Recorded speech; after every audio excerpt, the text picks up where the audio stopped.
So hello guys, welcome back to my YouTube channel. Here I am Kanak. I am a 12th grader and this video is related to important diagrams for bio. मैं आप लोगों से इस video में share करने वाली हूँ जो कि मुझे इम्पॉर्टेंट डायग्राम लगे। ये मैंने किसी से पूछा नहीं है, मतलब मुझे जो खुद इम्पॉर्टेंट लगा कि हाँ ये चैप्टर से ये डायग्राम इम्पॉर्टेंट है, तो मैं उसी को आप लोगों को बताने वाली हूँ। सबसे पहले तो मैंने चेक किया कि प्रीवियस ईयर पेपर में क्या क्या मतलब कैसे डायग्राम आते भी हैं या नहीं आते हैं।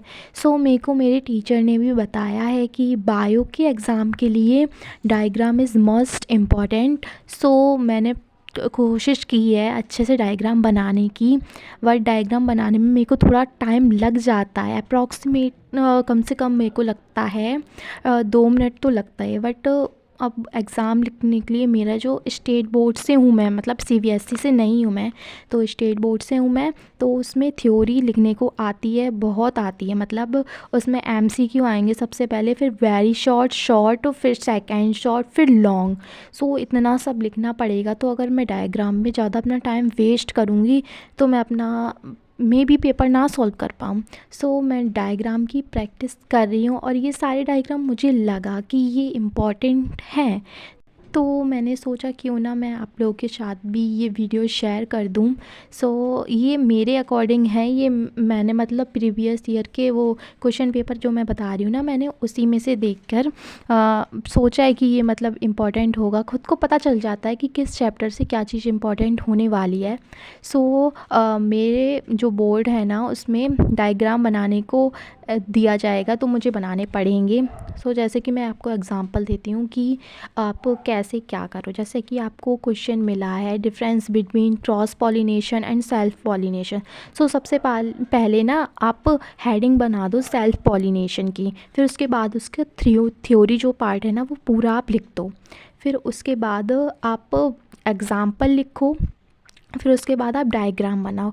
इट्स लुक ब्यूटीफुल एंड आपके इससे मार्क्स पढ़ने की ना पॉसिबिलिटी बढ़ जाती है। मुझे ये आइडिया अच्छा लगा मेरी तरफ से, आपको मैं बता रही हूँ। मुझे कोई एक्सपीरियंस नहीं है बोर्ड्स का, बट मुझे जो फ़ील हो रहा है मैं आप लोगों के साथ वही शेयर कर रही हूँ, और जो कि मुझे मेरे टीचर्स बता रहे हैं अपने एक्सपीरियंस से, मैं वो आपके साथ शेयर कर रही हूँ। और मुझे भी लगता है कि अगर डायग्राम बनाओगे तो पॉसिबिलिटी बढ़ जाती है आपके नंबर ज़्यादा होने की।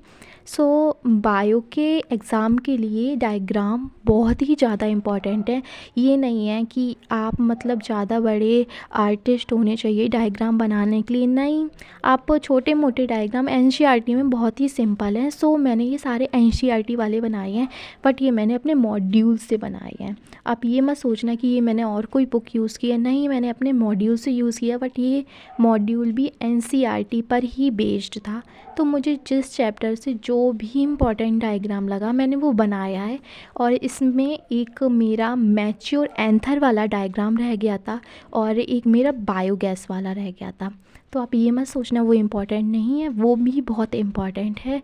तो आप भी इन सब चीज़ों की प्रैक्टिस करो, एक बार नहीं, 2 बार नहीं, 3 बार करो, और उनकी लेबलिंग करके देखो। ये नहीं कि आपको बस डायग्राम बना दो देन हो गया काम, नहीं, आपको लेबलिंग करना भी आना चाहिए। लेबलिंग से काफ़ी आपके मार्क्स इंक्रीज़ होंगे। मतलब जो प्री बोर्ड्स होते हैं, प्री बोर्ड्स में भी मैंने देखा है, मतलब कि जो नंबर होते हैं वो डायग्राम बनाने से एक टीचर का होता है ना अट्रैक्शन बढ़ जाता है उस चीज़ की साइड, और उसको समझ में आ जाता कि हाँ स्टूडेंट को आता है, वो क्या हमें समझाना चाहता है। तो मैंने वही सब ट्राई किया है, अपने नंबर कैसे इंक्रीज़ करें। ओके ना।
मुझको ये सारे डायग्राम कंप्लीट करते करते हो गया था 11:35।